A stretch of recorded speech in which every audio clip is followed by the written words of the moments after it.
네, 치과 전문의 서장원 원장께서 오늘 자리했습니다. 반갑습니다. 안녕하십니까? 네, 안녕하세요. 네, 저는 평소에 궁금한 게 우리 치과 의사 선생님들은 본인 치아는 과연 건강할까 조금 걱정되기도 하고 궁금하기도 하고 한데 물론, 실제로 어떤가요? 네, 당연하죠. 치과 의사가 먼저 치아가 건강하지 않으면 환자분들이 믿고 찾아오지 않으실 것 같아서 네. 저도 나름 열심히 노력하고 있고요.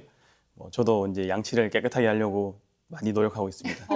옆에서 뵈니까 치아가 굉장히 하얗고 튼튼해 보이세요. 그래요. 예, 치아 미남 인정합니다. 감사합니다. 사실 치아 하면은 우리가 오복 가운데 하나라고 얘기를 하는데 그만큼 네. 잘 관리를 하고 있나 돌아보면 그건 아닌 것 같더라고요. 저만 그래요? 하더라도 사실 피부과는 열심히 다니는데 치과는 잘 안 가게 되더라고요. 예. 그렇죠. 이게 치아가 물론 되게 중요한데 이게 당장에 아프지 않으면 치과에 내원하시는 분들이 적더라고요. 혹시 이 아파 보신 적 있으신가요? 그럼요. 어떻게 하셨어요? 저 어젯밤에도 이가 조금 아프던데요. 저 같은 경우도 사실 건강해 보였는데도 충치가 없는데도 밤에 너무 아파서 잠을 못 자본 적이 꼭 있거든요. 네. 예원 씨도 있으시죠? 저는 밤에 잠은 잘 자는데 이상하게 그 시원한 얼음물 마실 때 가끔씩 이가 좀 시리더라고요. 벌써요? 그리고 저 왜 이러죠, 선생님? 그때마다 흠칫흠칫 놀라긴 해요. 예. 괜찮은 건가요? 괜찮은 건가요, 저? 그렇죠. 치아가 이제 아프면은 보통 먹는 것부터 많이 힘들게 되죠. 네. 이렇게 치아가 아프면은 먹어도 맛도 잘 못 느끼게 되고 통증 때문에 고통스럽기도 하고 이렇게 먹는 게 아니게 되는데 네. 이렇게 불편한 게 한두 가지가 아닙니다. 이제 과연 이렇게 이가 아픈 게 무엇 때문에 그런지 알고 계시나요? 네. 일단은 우리가 흔히 아는 이유로 충치가 생겨서 아니면 이제 나이를 먹게 될수록 잇몸에 이제 염증 같은 게 많이 생기거든요. 그런 경우가 대부분이 아닐까 싶은데 실제로 어떤가요? 네, 맞습니다. 물론 이제 흔히들 충치나 잇몸염증이라는 풍치를 이제 중요하게들 생각하시는데 네. 이제 그것 말고도 다른데 원인이 있을 수 있습니다. 그러면 우리가 그 충치나 풍치 말고도 치아가 아픈 이유가 여러 가지가 있을 수 있다는 얘기인가요? 네, 그렇습니다. 바로 오늘 이제 알아볼 주제가 그건데요. 네. 바로 치아 균열이라는 것입니다. 이제 그 치아 균열의 중요성에 대해서 오늘 한번 알아보도록 하겠습니다. 네.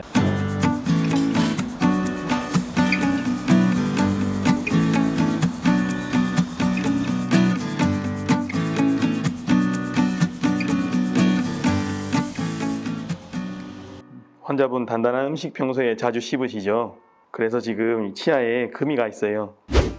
맨날 똑같은 음식을 먹는데 어떤 때에는 매우 시큰거리고 또 어떤 때는 아무런 증상이 없다.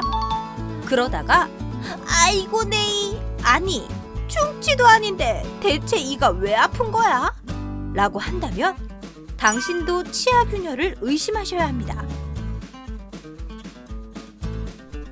엑스레이로도 균열된 치아 상태를 정확히 확인할 수 없을 만큼 아주 미세한 관찰과 진단이 중요한데요. 충치도 없는데 치아가 아프다면 지금부터 채널 고정! 충치가 없어도 이가 아플 수 있다는 거잖아요. 그러니까요. 저도 얼마 전에 이제 막 얼음물 마실 때랑 진짜 가끔씩 이에 통증이 온 적이 있었는데 충치는 제가 없는 걸로 알고 있거든요. 근데 이게 이제 이에 균열이 있을 수가 있다는 거네요. 그렇죠. 쉽게 생각하면 우리 뼈에도 금이 갈 수 있듯이 치아에도 금이 갈 수 있습니다. 이렇게 치아에 금이 가게 된다면 충치가 없어도 이제 신경까지 자극이 갈 수 있고 그러면 통증을 느낄 수 있게 되는 거죠.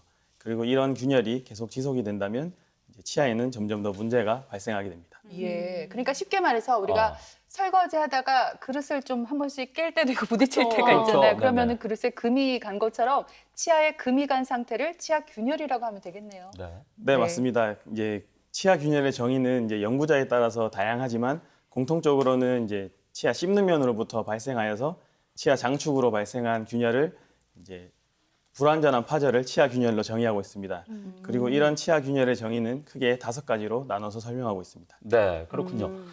저는 살면서 우리가 이제 여러 가지 음식, 여러 종류의 음식을 씹다 보면 그런 경우가 생길 수도 있다는 생각이 들긴 하는데 실제로 우리가 생활하면서 그렇게 이에 금이 가는 그 정도 경우가 환자들이 많이 생길 수 있을지. 저는 실제로 네. 제가 그런 경우도 있었거든요. 아, 금이 가는 환자가 많을 것 같습니다. 저처럼. 그렇죠. 보통 생각하기에는 이제 치아 균열이라는 게 좀 낯설어서 치과에 내원하시는 분들이 많이 없을 거라고 생각하실 수 있는데 이제 의외로 치과에 이제 치아 균열로 내원하시는 환자분들은 꽤 많습니다. 그래서 이제 국내에 많이 발표된 논문들에 따르면은 이제 자연치에서 치아 균열의 발생 빈도는 보통 한 30에서 60% 정도라고 보고되고 있고요. 이런 치아 균열은 우리가 이제 상하악 대구치, 즉 그 위아래 큰 어금니 쪽에 많이 발생한다고 얘기하고 있고 네. 나이는 보통 40대에서 50대 많이 발생한다고 얘기하고 있습니다. 예. 근데 이 균열이라는 게 사실 눈으로 자세히 보지 않으면 잘 안 보일 것 같은데요. 내 치아가 균열이다 아니다를 어떻게 알 수 있나요? 이런 치아 균열은 이제 초기에는 증상이 없는 경우가 많은데요. 네. 이제 이런 치아 균열이 진행이 되고 하면은 점점 이제 환자분들이 씹을 때나 아니면 뜨겁고 차가운 음식을 먹을 때 뭐 시큰함 내지는 찌릿한 통증을 호소하게 됩니다. 네. 이제 그때 이제 이 치아에 충치가 만약에 없다면은 이것은 보통 치아 균열 때문이라고 볼 수 있죠.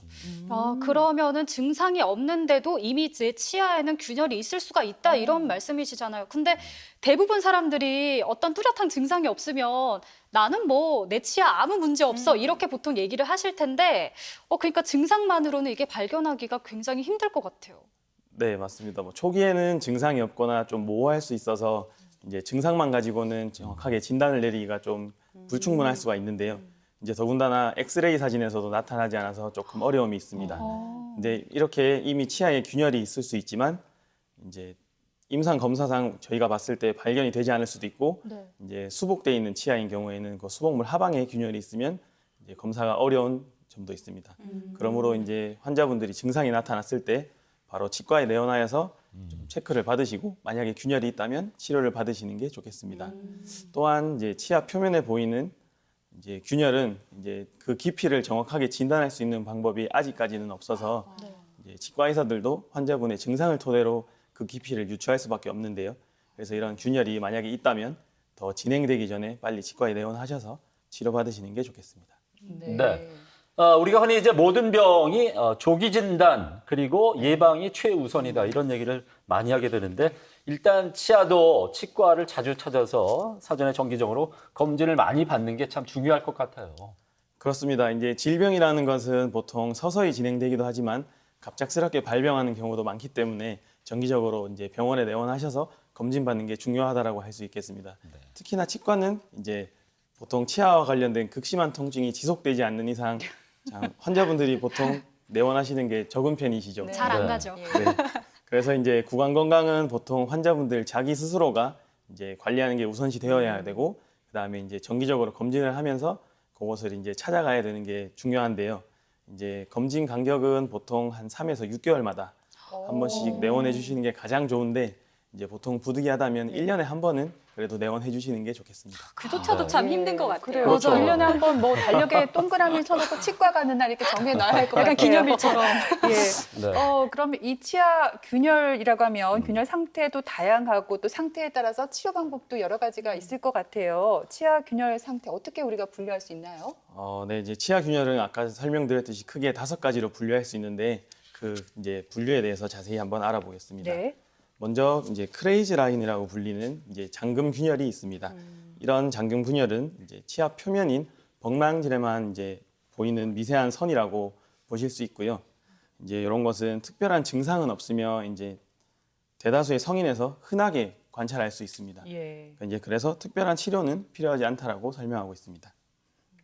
그리고 다음으로는 균열치가 있습니다. 이러한 균열치는 치아가 완전히 파절되지 않은 불완전한 파절로 이제 이런 균열이 상아질이라는 치아 내부 구조나 아니면은 신경까지 진행된 상태로 이제 파절의 진행 정도와 그 크기에 따라서 경미한 증상이나 아니면은 극심한 통증을 나타내는 급성 치수염까지 다양하게 증상이 나타나게 됩니다. 이러한 균열치는 이제 완전히 파절된 것이 아니라서 이제 건강한 치아랑 구분이 조금 어렵다는 점이 있어서 진단이 어려운 이제 치아 균열 중 하나입니다. 다음으로 이제 교두 파절이 있는데요. 교두 파절은 치아 교두 부분에 완전한 파절이 일어난 것으로 이제 해당 파절편이 완전히 떨어져 나갔을 수도 있고요. 만약에 남아 있다면 잇몸에 붙어 있어서 이제 움직이는 것을 확인할 수 있고 보통 이런 경우에는 이제 씹을 때 통증을 나타내게 됩니다. 예. 이 교두 부분이라고 하면 치아 위에 맨 위에 부분이 떨어져 나간 그런 파열을 말하는 건가요? 이제 치아 교두라고 하면은 이제 우리가 어딘가요? 혀로 만졌을 때 이제 뾰족뾰족한 아, 부분들이 네네, 그렇죠. 있는데 거기를 이제 보통 교두라고 아. 칭합니다. 그렇군요. 네. 또 다음은 또 어떻게 분류할 수 있나요? 네, 일단은 설명을 조금 네. 덜 드렸는데 이런 이제 교두 파절은 이제 보통 사선 방향으로 많이 파절이 일어나기 때문에 이제 그 깊이가 잇몸 높이 혹은 그 잇몸 높이에서 얕게 파절이 되어서 그 깊이가 많이 깊지 않아 비교적 좀 수월하게 수복할 수 있습니다. 그리고 다음으로는 치아 분할이 있습니다. 이런 치아 분할은 이제 균열치가 치료되지 않고 치아가 이제 균열이 점점 진행되어서 완전히 분리된 것을 나타내는데요. 이제 보시는 것처럼 뭐 치아 균열치 때보다 좀 더 치아가 벌어져 있는 것을 볼 수 있고 각각의 파절편이 이제 움직이는 것을 확인할 수 있습니다. 그리고 이런 치아 분할이 발생하게 된다면 이제 환자분들은 좀 더 극심한 통증을 느끼실 수도 있습니다. 예. 마지막으로 이제 치아 균열이 뿌리 쪽에만 나타난 것이 있는데요. 이제 이는 치근 수직 파절이라고 얘기합니다. 이런 치근 수직 파절은 보통 환자분들이 저작 시에 통증을 호소하고 이제 신경이 죽었을 때 나타나는 고름 주머니가 뿌리 끝이 아닌 그 상방쯤에 이제 나타나는 것을 보여줍니다. 그리고 이런 치아들은 신경 치료가 완료된 후에도 환자분들이 지속적인 통증을 호소하게 됩니다. 와, 저는 사실 저희는 치아를 얘기할 때 충치가 생겼다, 금이 갔다, 깨졌다 이 정도로 표현을 하는데 그렇죠. 파절, 균열 이런 얘기를 들으니까 벌써 머리가 어지러워지는 것 같은데 네. 부위별로 이렇게 어디가 부서졌는지를 잘 알아두는 것도 중요할 것 같다는 생각이 듭니다. 사실 저 같은 경우는 치아가 굉장히 튼튼하기도 하고 우와. 오징어나 이런 질긴, 씹는 거 굉장히 좋아하는 편인데요. 네. 이런 경우에도 치아 균열이 쉽게 생길 수 있을 것 같아요. 물론이죠. 네. 이제 일반적인 균열과 파절은 이제 환자분들의 인지 없이 반복적으로 가해지는 뭐 정상 또는 과도한 교합력에 의해서 이제 그 누적된 외상이라고 볼 수 있습니다. 외상이요?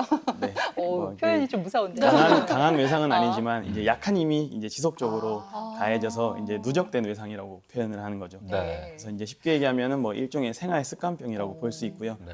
그리고 이제 뭐 또한 뭐 충치 치료나 아니면은 이제 진짜로 외상을 입어서 수복 치료를 받았던 치아들에서는 이제 원래 잔존 치질량이 좀 감소되어 있기 때문에 정상적인 저작압에서도 좀 치아가 균열이 쉽게 일어난다고 얘기하고 있습니다.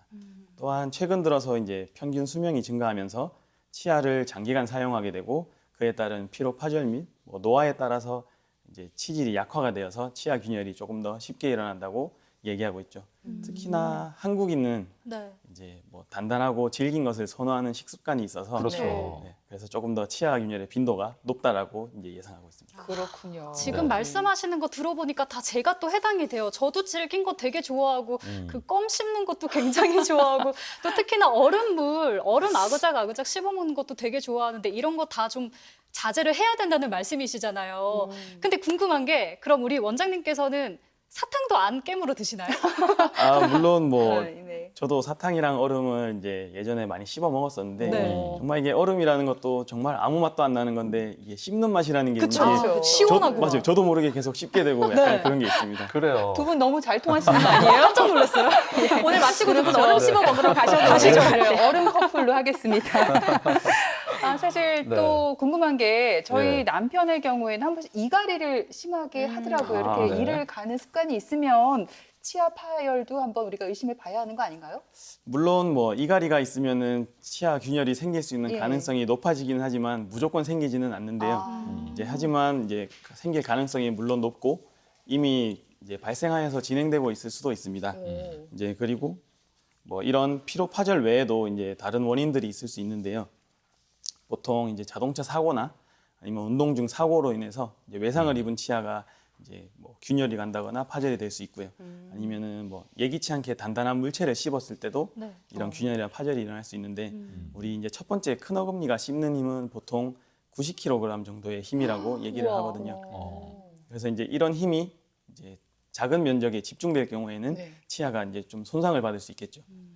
이런 것과 관련돼서 이제 치과에 많이 내원하시는 분들을 보면 이제 치킨이나 갈비 같은 걸 드시다가 자기도 모르게 뼈를 씹어서 아하. 그렇게 돼서 오시는 경우가 많고요. 그거 말고도 이제 요즘은 좀 뜸한데 네. 이제 밥을 먹다가 돌을 씹어서 오시는 분들도 종종 있습니다. 저는요 예전에 아기 키울 때 급해서 밥을만 먹다가 젓가락을 잘못 씹어서 그런 눈이 경우도 파절이 정말 생긴 적이 있는데 어머. 바로 또 치료가 되더라고요. 네, 맞습니다. 네. 네, 그래요.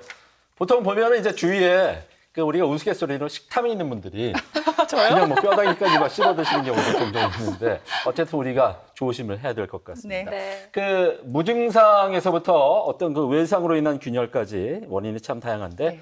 이게 진단하기가 쉽지가 않을 것 같습니다. 육안으로는 잘 파악이 안 될 듯도 한데 보통 엑스레이 검사로 이게 파악이 되나요? 어떻습니까? 아, 정말 좋은 질문인데요. 네. 이제 간혹 엑스레이에 나타나는 경우도 있기는 한데 이제 대다수는 초기에 이제 엑스레이 같은 데서는 나타나지 않아서 좀 진단이 어려운 경우가 많습니다. 그래서 이런 치아 균열은 진단하는 방법이 여러 가지가 있는데요. 먼저 좀 심한 균열이라면은 이제 눈으로 직접 봐서 관찰할 수 있고 이제 만져서도 움직임을 통해서 이제 확인할 수 있습니다. 예. 이 외에도 이제 뭐 눈에 띄는 균열이 있는 경우에는 이제 눈으로 보는 것보다 현미경이나 아니면 치과용 확대경인 루페라는 것을 활용해서 확인을 하면 조금 더 정확하게 확인을 할 수 있고요. 그리고 이제 주로 환자의 증상을 통해서 이제 저희들이 확인을 하는데요. 네. 앞서 설명드렸듯이 뭐 씹을 때 날카로운 통증이나 아니면 뭐 찬 것을 먹을 때 이제 통증을 느끼는 뭐 그런 점들이 있겠습니다. 그리고 이 외에 이제 균열이 있는 부분에 이제 저작 시 불편감을 호소하는 분들이 대부분인데요. 그래서 이런 저작 시 증상을 재현해 볼 필요가 있는데 그것을 이제 이런 바이트 테스트라는 것을 통해서 확인할 수 있습니다. 바이트 깨물다잖아요. 네. 뭔가를 깨물어 보는 테스트인가 봐요. 맞습니다. 말 그대로 물어보는 테스트입니다. 예. 그래서 이제 이 바이트 테스트를 할 때는 네. 저 왼쪽 사진에서 보이는 것처럼 이제 피라미드 모양의 평평한 면이 있는 저런 기구를 이용해서 이제 유용하게 저런 걸로 확인을 할 수 있고요. 저런 기구가 없다면은 뭐 보시는 것처럼 나무 젓가락 같은 거나 아니면은 뭐 코튼롤 아니면은 뭐 웨지, 러버댐이라는 저런 이제 재료들을 치과 재료들이 있는데 저런 것을 이용해서 저희가 이제 뭐 각 치아 교두에 이제 바이트 테스트를 해서 뭐 균열이 있는 교두를 감별하거나 아니면은 이제 치아의 오목한 부분에 한 번 더 확인을 해서 치아 전체적으로 뭐 균열이 있는지 뭐 이런 것들을 확인할 수 있습니다. 예. 이런 바이트 테스트를 하게 되면 이제 환자분들은 주로 이제 씹을 때도 통증을 느끼시는 분들이 있지만 네. 이제 씹었다가 이를 뗄 때도 통증을 느끼시는 분들이 있어서 예, 그것도 잘 살펴봐야 될 것 같습니다. 그렇군요. 그렇군요. 예, 신기한데요. 네. 또 다른 방법이 없나요? 검사할 수 있는? 네, 아직 좀 많이 남아 있는데 예. 이제 뭐 또 다른 진단 방법으로는 이제 치아를 이제 메틸렌 블루라는 염색약을 이용해서 염색해 보는 방법이 있습니다. 이렇게 염색약을 이용해서 치아를 염색하게 되면은 염색약이 균열 사이로 스며들게 되어서 조금 더 쉽게 저희가 눈으로 균열을 볼 수 있게 되는 거죠. 그리고 다른 방법으로는 광투과법이라는 방법이 있는데요. 이런 이제 광투과법을 사용하게 되면 왼쪽에서 보이는 정상 치아에서는 이제 광투과를 시행 시 빛이 치아 전체 구조를 통과하는 것을 볼 수 있는데 예. 이에 반면 균열이 있는 치아에서는 광투과를 시행 시 빛이 균열면에서 반사가 되어서 그 균열면 뒤로는 빛이 투과가 되지 않는 것을 볼 수 있습니다. 아,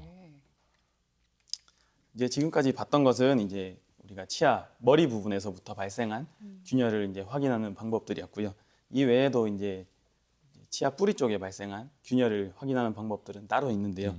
이제 일반적으로 치주 질환이라는 뭐 풍치 이런 것들이 있을 때 이제 치아 주변 골이 이제 녹아서 넓게 나타나는 치주낭과는 달리 이제 이런 치근 수직 파절은 파절선을 따라서 좁고 타이트하게 이제 치주낭이 나타나게 됩니다.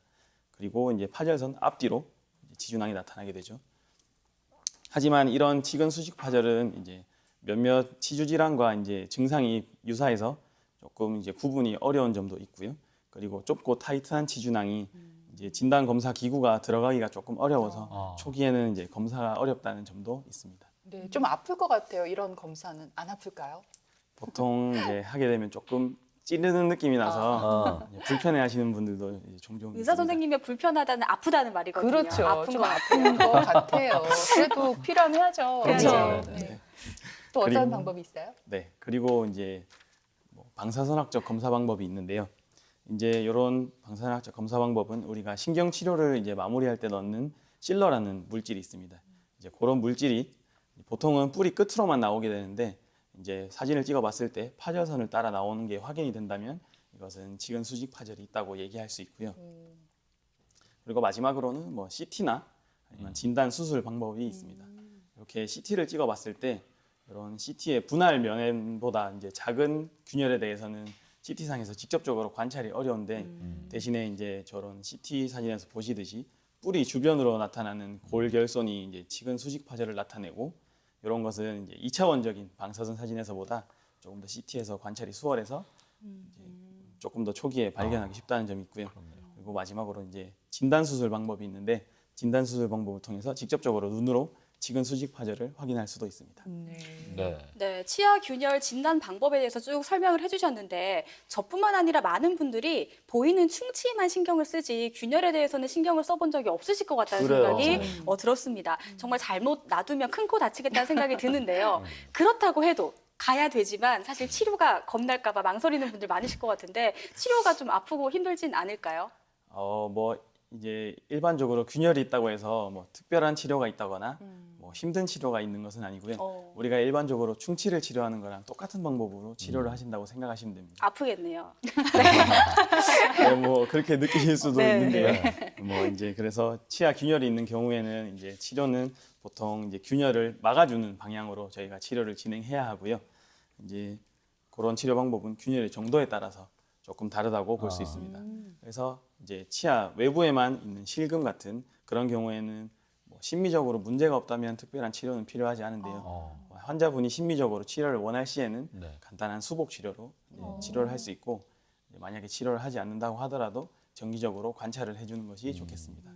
그리고 이제 씹는 면에만 이제 한정돼 있는 얕은 균열이 있는 경우에는 뭐 우리가 흔히 아는 레진이나 인레이 같은 치료로 치료를 할 수 있겠고요.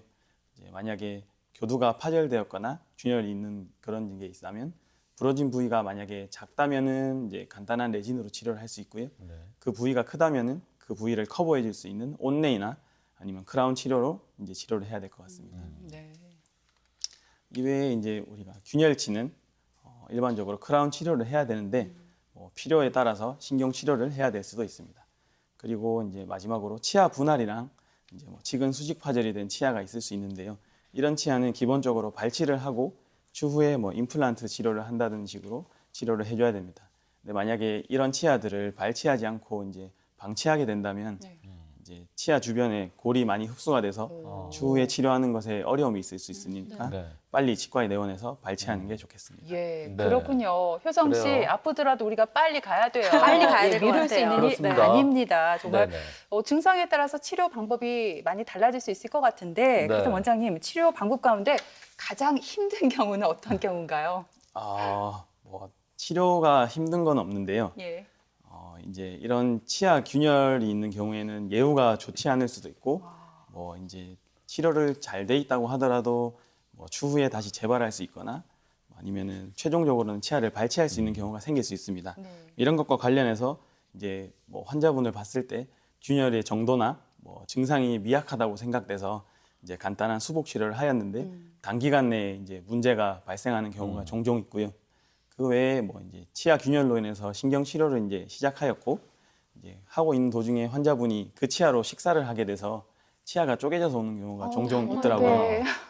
그래서 이제 뭐 사전에 저희가 이제 치아 균열에 대해서 설명을 드리고 뭐 이제 치료를 진행하기 때문에 네. 잘 받아들이시는 분들도 있기는 한데 그 와중에 이제 이 쪼개진 게 치과 치료 때문이 아니냐라고 이제 한 번씩 항의하시는 분들이 있어서 그런 점이 조금 어려움이 있습니다. 네. 전 그럴 때는 억울하실 것 같아요, 원장님. 네. 열심히 아니, 잘 좀 치료했는데. 해결을 봐야 네. 되겠죠. 네. 아니 근데 사실 저도 이렇게 선생님을 마주하고 있지만 치과 가는 게 무서워서 안 간 지 한 1년 반 됐거든요. 이실직고합니다. 그래서 근데 저도 지금 이런데 우리 아이들도 치과 가는 걸 굉장히 무서워해요. 특히 저는 5살 조카가 있다 보니까 치과를 얼마나 무서워하는지 잘 알거든요. 이럴 때 좀 대하는 방식이 다르신가요? 뭐 어른들에게는 얼음물 주고 아이들한테 사탕 주고 뭐 이런 게 있으세요? 뭐 특별히 뭐 뭘 주고 이런 거는 없는데요. 이제 애들은 보통 기본적으로 치과 치료를 무서워하는 경우가 많기는 하더라고요. 그래서 이제 이 낯선 환경을 조금 무서워하고 네. 치료 시작하기 전에 무서울까봐 아니면 아플까봐 예. 아플까봐 무서워하는 경우가 가장 많은 것 같아서 일단은 시작하기 전에 많이 애들을 달래고 오. 그 다음에 뭐 이제 최대한 아픈 거를 느끼지 않게끔 그렇게 진료를 하려고 노력하고 있고 이제 하게 된다면 진료는 빠르게 네. 이제 해서 초스피드로. 네, 그렇게 할 수 있도록 노력하고 있습니다. 네. 네. 굉장히 다정하실 것 같아요. 네. 그러니까요. 예. 감사합니다. 아니 아이들만 그렇게 해줄 게 아니라 어른도 좀 그렇게 저희도요. 해주면 좋을 것 같아요. 뭐 물론 어른들한테도 네. 이제 뭐 다정하게. 이렇게 다정하게 하고 하는 편인데요. 이제 뭐 어른분들도 치과 치료에 공포를 느끼시는 분들이 많잖아요. 맞아요. 그렇죠. 그래서 이제 뭐 병원에서 저희 병원에서는 따로 이제 뭐 수면 치료 이런 네. 것도 병행하고 그런 것도 있어서 있군요. 예. 뭐 그런 걸로 치료하러 오시는 분들도 많고 합니다. 네. 자, 치아 건강을 위해서 무엇보다 정기적인 치과 검진 중요하다는 점 잊지 말아야 될 것 같습니다. 네, 그래요. 오늘 치아 건강을 위해 여러 가지 정보 알아봤고요. 네. 예방법과 치료법까지 친절하게 우리 상담해 주신 서장원 원장님 감사드립니다. 오늘 네. 고맙습니다. 고맙습니다. 고맙습니다.